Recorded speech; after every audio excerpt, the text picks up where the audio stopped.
Bem-vindo mais uma vez ao Na Real. Muito bom ter você aqui com a gente de novo.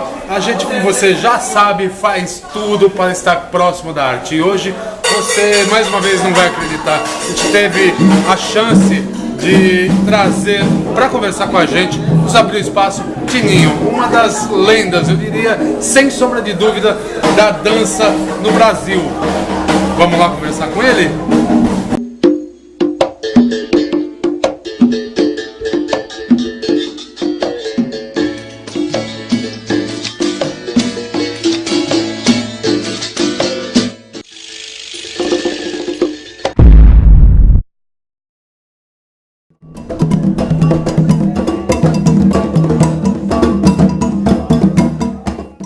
Valeu, mais uma vez muito bem-vindo a você que está aqui no nosso canal Na Real. Hoje eu tenho uma pessoa absolutamente especial. Na dança ele participou de muitas coisas, a gente vai ouvir a história dele. Ele veio nessa pisada, vem nessa pisada há 43 anos, não é mole não, hein? 43 anos fazendo a mesma coisa com competência, nos divertindo, nos dando alegria para poucas pessoas. Eu estou aqui hoje com essa pessoa inacreditável que eu tive o prazer de conhecer já há muito tempo e que vocês provavelmente já também ouviram falar. Tininho, muito obrigado mais uma vez agora de forma pública por ter aceito o nosso convite de conversar com a gente. Eu queria saber, Tininho, você é de Minas Gerais, é isso? Mineiro, de Belo Horizonte. Nasceu lá? Nasceu em Belo Horizonte? Criado lá. Vim para Maceió, eu tinha 30 anos de idade. Ah, já tinha, mas já estava na dança, né? Já estava, iniciei lá. Lá no comecinho, como é que isso aconteceu? Como é que a dança, por que a dança? É a minha principal dúvida. Foi um acidente, foi um incidente ou não tinha outra alternativa? Foi isso que você veio fazer na Terra? Bom, a dança sempre esteve presente na minha vida, desde criança. A minha família já tinha o hábito de, todo final de semana, ter festas na minha casa, né? Aquele tempo da radiola, né? Então, eu herdei isso da minha família desde pequeno, esse gosto pela dança. Mas, na minha adolescência, eu descobri a dança afro, por um acaso, passeando em Belo Horizonte. Passei no Teatro Francisco Nunes e vi um cartaz, quando tinha a divulgação de uma apresentação do grupo de dança afro, que era coordenado pela Marlene Silva. E me chamou a atenção aquele visual diferente, aqueles tambores. Eu falei, eu quero ver essa apresentação. Uma coisa diferente que eu nunca tinha visto. Mas a dança já me encantava, né? Já me encantava. Não a dança afro especificamente. Mas a dança. Nasceu ali, no encanto dança pela dança afro. O movimento, o corpo em ação, ou isso se mistura? O corpo em ação e a própria dança veio desde criança, como eu disse. Mas a dança afro mesmo, ela entrou na minha vida a partir desse momento que eu vi esse cartaz, que eu conheci a minha mestra, que é Marlene Silva, que eu tenho grande orgulho que eu ter bebido dessa fonte, que ela é uma das maiores autoridades em dança afro, considerada a mãe da dança afro, em Minas Gerais. Que ela emigrou do Rio de Janeiro, onde ela iniciou com Mercedes Batista, que é conhecida mundialmente, né, como a maior autoridade em dança afro. Então Marlene migrou do Rio, foi para Minas Gerais, Belo Horizonte e criou essa primeira academia de dança afro capoeira. Lá desenvolveu todo esse trabalho e começou a fazer apresentações em praças e teatros. Foi quando eu conheci, vi esse cartaz, me interessei, fui ver o espetáculo no Teatro Francisco Nunes. Aí pronto, eu falei, é isso que eu quero para minha vida. Pronto. É aqui, eu me senti em casa, eu senti um chamado dos tambores. Quando eu vi os tambores, eu falei, é isso que eu quero. Procurei, comecei a fazer aula, frequentar a academia dela e fazer vários cursos, né? Até que um belo dia eu recebi um convite dela para fazer parte do grupo que ela tinha, que eram os Luenas. E ali eu comecei a desenvolver mais a sério, aprofundar mais da dança, né? Fazer o trabalho de corpo e tudo. E fui desenvolvendo, fiz parte desse grupo durante algum tempo. E, de acordo com o meu interesse, a minha desenvoltura, ela me fez um convite para ser assistente dela. Eu tenho um grande orgulho, né? Ter sido assistente do Marlene Silva. E nesse momento, não havia mais dúvida. Não dentro havia da sua dúvida. alma que era. Essa era a sua. Foi um chamado, os tambores, quando eu vi, eu fiquei encantado. Eu falei, é isso que eu quero para minha vida. E comecei a aprofundar, né? Fiz parte do grupo dela durante muito tempo. A partir desse convite para ser assistente, eu comecei a ministrar aulas também. E quanto tempo do começo até esse momento? Foi aproximadamente uma faixa de 15 anos, lá em BH. Então, você vê, a gente nada vem de graça, né? Tudo é com muito suor. 15 anos, mais ou menos de 13 a 15 anos. Porque aí eu recebi o convite do Edu Passos, que já trabalhava com a dança afro aqui em Maceió, que é o pioneiro na dança afro, que também fazia parte do grupo da Marlene, com a gente, o grupo Luena, só que ele veio para Maceió, quando ele estava aqui uns 2 anos, a gente sempre conversava, eu falava, eu quero conhecer Maceió, ele, tive a oportunidade, eu te convido. E aí, uma época, se não me engano, foi em 88, 87, aconteceu um festival de dança em Recife. E eles vieram aqui em Maceió procurar um grupo de dança afro para representar o estado. E não encontraram. Nessa época você estava lá em Minas Gerais. Foi quando eu recebi o convite para a gente vir montar um grupo e ir para lá. Nessa época o Edu trabalhava aqui, mas com som mecânico. Ele não trabalhava com percussão, né? Ele fazia um som mecânico, era mais individual, as performances, ele não tinha grupo nem nada. Foi quando eu vim com o meu percussionista, Gil Amaral, que é um outro mineiro. E a gente começou toda uma história, formamos o primeiro grupo que chamava Grupo Palmares, que era eu e o Edu dançando e o Gil tocando. Montamos uma coreografia e fomos para Recife. Fomos classificados em 2º lugar, concorrendo com grupos de vários estados do Brasil, um grupo de 30, 40 dançarinos. Mas aí era de diversos estilos, mas do afro, lá é muito forte. Lá nós concorremos com o balé do Zumbi Bahia, que é o balé de arte negra, muito forte. O balé do Biraci Rodrigues, também, que era muito forte. Baquinaré e outros grupos afro que tem lá, que são muito fortes também em Recife. E, com nossa surpresa, entrou nós 3, né? No ensaio geral, a plateia já ficou de pé, aplaudindo, mas a gente nem acreditou que era pra gente. Pronto, aquilo deu aquele ânimo, né? Quando foi a noite que a gente entrou, a gente botou aquele teatro assim, todo mundo de pé nos aplaudindo, sabe? E essa é outra coisa que eu gosto de ouvir das pessoas com as quais eu converso. Esquecendo toda a técnica, esquecendo toda foi só emoção, sentimento. É a hora de receber a felicidade.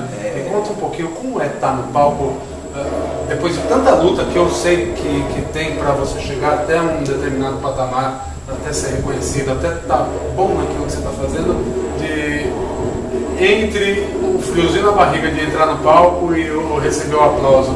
Como é essa diversão? Esse momento é uma coisa altamente emocionante, né? Porque você ser reconhecido no estado, que ninguém conhece você, né? Ali você ter esse reconhecimento através do trabalho, ali concorrendo com tantas pessoas importantes, tantos grupos famosos que tinha, não só de dança afro, né? Mas outros estilos. Então pra gente foi muito gratificante. E a partir dali, os caminhos abriram para mim em Maceió, porque eu cheguei, não conhecia ninguém, né? Fui dar uma oficina no antigo Centro de Belas Artes, que essa entidade funcionava lá em cima do Farol, onde é em frente ao Colégio Marista, antigamente o Centro de Belas Artes era lá. Aí eu dei meu primeiro curso, a primeira oficina, né? Dança afro, dança indígena. E a partir dali eu comecei minha trajetória, fui receber convites, apresentações, Grupo Palmares, de um lado, minhas oficinas de outro. Esse grupo durou mais ou menos 3 anos. Acabou o Grupo Palmares, o Edu foi fazer o trabalho dele, eu fui fazer o meu.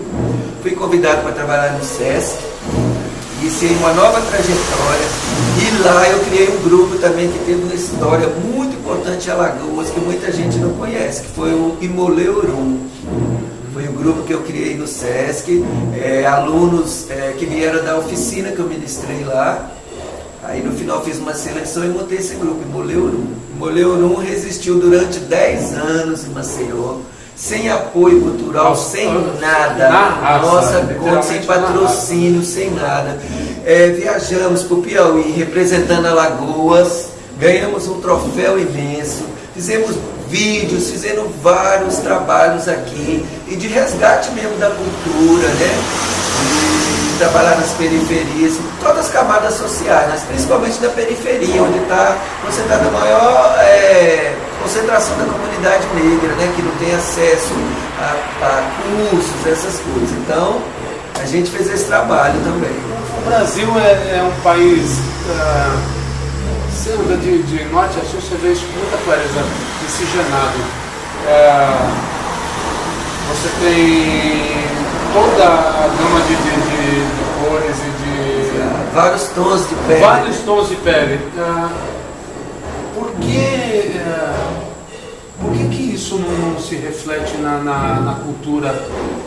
Por que isso não chega pra gente? Com tanta facilidade. Por que é tão difícil a gente quebrar essa barreira e conseguir colocar? Por que o espaço não é tão grande para a cultura de uma forma geral? Você tem alguma... Eu tenho ideia, assim, mas no que se refere à cultura afro, é exatamente o preconceito que tem. Infelizmente, a gente sofre esse preconceito. Que é uma delícia, não é? Uma vez me perguntaram, poxa, você é professor de dança afro, por que você não dá aula só para negros? Falei, primeiro que o Brasil é miscigenado. Nós não somos uma raça pura, nós somos uma mistura. E outra coisa, a dança afro não é exclusividade da raça negra, porque nós estamos no Brasil, nós não estamos na África.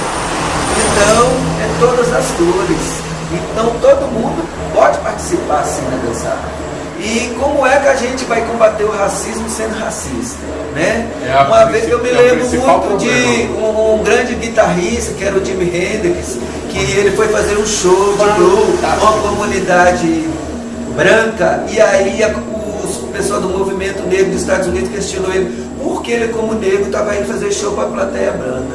Ele falou, por que eu devo separar as cores se eu sou a união de todas elas ao mesmo tempo? Genial, né? E eu faço dele as minhas palavras. Genial, né?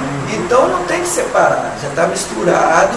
Eu acho, Tininho, que em algum momento as pessoas ainda tem muito que trilhar. Acho que tem muita hipocrisia nesse assunto muita hipocrisia. O politicamente correto impediu que a gente discutisse as coisas, porque eu não posso mais dizer nada, eu não posso mais ainda que eu pense. Enfim, o que eu estou querendo dizer é que eu acho que a gente tem um longo caminho ainda a trilhar. Mas eu acho que a gente chega lá, porque não há uma razão sólida para você se achar melhor do que eu por conta de superior ao outro, né? De nada. Nem da sua competência. Nem a tua competência, nem a minha competência, a competência de alguém pode me fazer achar superior a alguém. Quanto mais algo que não tem absolutamente... Exato. E isso é uma das lutas nossas do grupo. Sem hipocrisia isso, viu? É o que eu realmente penso. Isso é uma das bandeiras que o meu trabalho leva, que é exatamente lutar contra esse preconceito também e difundir o máximo a nossa cultura, porque infelizmente a maioria dos brasileiros não conhece a dança afro. Quando se fala em dança afro, as pessoas remetem logo à religião. É Xangô, é Candomblé, e não é. Isso também faz parte. Está separado, né? No meu trabalho, eu separo a dança da religião. Mas os grupos de Maceió, a maioria... todos trabalham também a questão religiosa. Só que eu separo. Eu entendo que a religião, o sagrado, é lá no espaço sagrado. Eu não levo para o palco, eu não desenvolvo. Então, eu quero mostrar também que não é só a questão religiosa, porque muita gente se confunde com isso. Como naquela época da repressão, né? Ficou refugiado, né? Nos terreiros de Candomblé, que é ali que foi preservado, né? Nossa tradição, a nossa cultura. Então ficou muito essa coisa assim que tem que ser religião, mas não é. O trabalho que eu desenvolvo, você pode ver, gestual, não tem nada a ver. Lógico que eu uso alguns elementos da religião, afinal de contas, mas tá ligado, não tem como separar. Tem, né? Mas eu, por exemplo, eu trabalho, eu não apresento a dança dos orixás, como a maioria dos grupos, entendeu? Então, eu acho importante difundir isso, para que a maioria dos brasileiros possa conhecer e principalmente vivenciar. Nas minhas oficinas, eu estou sempre promovendo oficina para que as pessoas possam vivenciar essa cultura. Tecnicamente, as outras danças partem daí também, como na música você tem muita clareza de que existe um pé muito forte na África. Nas artes também você tem essa percepção. A influência é grande, né? E na dança especificamente, outras matizes de dança bebem na dança afro? Ou, tecnicamente você consegue enxergar isso? Eu entendo que existem algumas, por exemplo, né? O estilo do jazz afro, por exemplo. Afro-moderno, afro-contemporâneo, todos bebem. Agora tem a questão da técnica, né? Porque, por exemplo, a técnica que eu uso é a técnica do afro primitivo. Não existe separação de técnica e dança, tá? Por exemplo, eu gosto muito de fazer uma comparação, né? A técnica do balé clássico, porque durante muito tempo foi dito que o balé clássico era a mãe de todas as danças, que todo mundo tinha que se curvar. Não, eu não concordo, porque o afro é completamente o oposto. Por exemplo, enquanto no balé clássico, aquela mãozinha, né? Aquela pontinha do pé, o afro é mão aberta, é pé no chão, trabalha em cima dessa base. Tudo tem uma representatividade. Tem. A questão da coordenação motora. Enquanto no balé é um movimento único, da cabeça a ponta do pé, aquela coisa rígida, o afro você só dança se estiver relaxado. E a coordenação é múltipla. A cabeça faz uma coisa, o ombro faz outra, o braço faz outra, a cintura faz outra e a perna outra. Então, isso são características que muita gente não procura estudar, não consegue perceber. E também a energia que a dança envolve, que ela transmite. Isso é muito importante. Porque os tambores, eles nos levam de conta a nossa ancestralidade. E isso é energia que vem mesmo, você pode perceber na hora que você vê os tambores e as pessoas dançando. Então é uma troca de energia muito grande. Por que a gente, ainda que a gente tenha essa percepção de quanto é gostoso, eu mesmo sou um pé de chumbo, porque adoraria conseguir dançar. O que me travaria? Eu tenho uma ideia? Não, eu acho porque eu jamais. Ainda quando eu tinha mais forma do que eu tenho hoje, entendeu? Eu não consigo bater o pé junto com o ritmo da música. Aí é que tá, porque eu acho assim, mas gostaria. Todo mundo tem capacidade, todo mundo tem potencial, você precisa desenvolver, certo? O que acontece, quando você participa de uma oficina, você vai ser trabalhado, é o que eu faço com meus alunos. Eu trabalho, o seu caso, pelo que você falou, coordenação motora, que é fundamental. Então, isso tudo eu trabalho na aula. Trabalho na aula, você vai assimilando o ritmo, vai pegando, trabalhando a coordenação motora, a flexibilidade, enfim, tudo que a dança precisa é trabalhado nas aulas. Então, a pessoa chega ali e ninguém sabe nada. Todo mundo passa por esse processo. O grupo que eu tenho agora, Fojubá, ele passou por todo esse processo. Chegaram aqui sem saber nada. E hoje estão aí. E isso pode acontecer com todo mundo. Basta a sua dedicação e interesse. Qualquer pessoa pode dançar. Por que são mais instrumentos de percussão na música? Porque isso, igual eu falei, isso está ligado com a nossa ancestralidade, né? Por exemplo, quando toca um tambor, ele mexe com várias partes do nosso corpo e ele nos leva a esse poder, ele faz uma ponte com a nossa ancestralidade. Então vem através desses tambores. Pode dar uma demonstração para a gente? Não, porque a minha parte é dança. Né? Eu tocar, eu não tenho, mas eu tenho percussionista. Né? Eu conheço o básico, né? Mas falar que eu posso. Não, mas eu entendi. Agora eu posso trazer percussionista aqui para fazer demonstração. Entendi. Eu acho que a gente vai depois conversar com ele melhor para ver se ele pode ceder por algum instantinho para a gente poder dar uma olhadinha. Sim, posso sim. Mas que Tininho, muito obrigado, viu? Não, mas eu queria falar mais, que ainda não acabou. Então, vamos falar. Eu quero não falar acabou, mas eu não canso de agradecer. Mandado falar. Sim, aí voltaram. Não, aí veja bem, aí eu cheguei no Moleiro, não foi? Tininho, eu tô no seu... É o teu tempo que tá... Não, mas não deu pra cortar, não. Eu falei do Grupo Palmares, não foi? Foi o primeiro grupo. Exatamente. Foi para Recife, ganhou. E falei de Moleiro. Moleiro, 10 anos, que nasceu no SESC. A partir do Moleiro, resistiu durante 10 anos. Depois, perdemos todo o espaço que a gente tinha, até ficamos sem local. Porque simplesmente a questão do preconceito as pessoas não assumem, né? Às vezes incomoda os outros tambores. Infelizmente, ainda tem pessoas que se sentem incomodadas.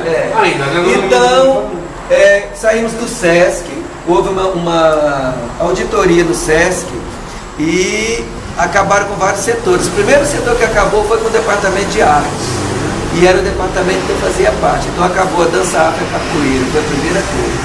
Fiquei desempregado, sem ter para onde ir com o meu grupo, com contratos em hotéis. Mora só aqui ou... Não, eu tenho família agora. Com contrato em hotéis, vários eventos, fiquei sem ter onde sair com o meu grupo. Pediu ajuda aqui no Centro de Belas Artes. Consegui esse corredor. A gente ensaiava nesse corredor, não tinha nem sala pra gente. Depois de um tempo, conseguiram uma sala que a gente, igual aquela, a gente tem que tirar tudo, cadeira, mesa, para ensaiar e voltar de novo. Ficamos aqui. Um belo dia eu chego, nossos atabaques tudo aqui do lado de fora, a notícia. Fomos expulsos também, acabaram com a capoeira e a dança afro. Isso foi na época do Suruagi, não esqueço. Perdemos espaço. Aí eu fui ficando, não conseguia, fiquei desmotivado, aí o grupo infelizmente acabou. Fiquei só ministrando minhas oficinas, comecei a ir para os interior, trabalhar com a comunidade quilombola, que eu gosto muito também. E fiquei ali fazendo as oficinas, até que eu recebi um convite da Universidade Federal, do Departamento de Cultura, o Espaço Cultural, para desenvolver um trabalho, através do projeto Tambores, que era coordenado pelo Sérgio Onofre. Fui para lá, comecei a trabalhar nas comunidades quilombola em Penedo, Tabuleiro dos Negros, Sapê, trabalhei em Viçosa também, em Gurguma, Sabalangá, todas as comunidades quilombolas eu fui. E ainda tem resquícios, você consegue enxergar a música, mantém as tradições, apesar que vivem situações muito carentes, né? Isolados ainda, não tem muito apoio do poder público, mas estão lá resistindo, né? Culturalmente, é preciso haver um resgate, porque muita coisa se perdeu, infelizmente. Mas a modernidade atrapalhou também. E o abandono, né? Porque muitos ficam lá isolados no meio do mato e não tem muito acesso. Mas já melhorou muito nesses últimos tempos. Então, a partir dali, desse trabalho meu na UFAL, recebi um convite para participar de um ponto de cultura que é coordenado por Wilson Santos. E nesse ponto de cultura eu juntei alunos da UFAL e do ponto de cultura e montei o grupo Afojubá, que é esse grupo atual que eu estou trabalhando. E aí? Afojubá, que vem da língua iorubá e significa presença. Então, a gente quer afirmar a nossa presença na sociedade alagoana, na nossa cultura. É um grupo que a maioria vem da periferia, também não temos apoio, nenhum tipo de patrocínio, nenhum tipo de apoio. Sobrevivemos a nossa luta. Tem dia que a gente não tem nem dinheiro para o transporte. Eu sei que muita gente assiste a gente, é lógico, é evidente, sou eu, Marcos Neto, que está falando. O governo deveria dar apoio à nossa cultura. Não é cultura dos outros, não é cultura de ninguém. É nossa cultura, é sua, é minha, é dele, é nossa raiz, é nossa alma, é nossa brasilidade, é nossa brasileiridade. É o que nos torna um país especial.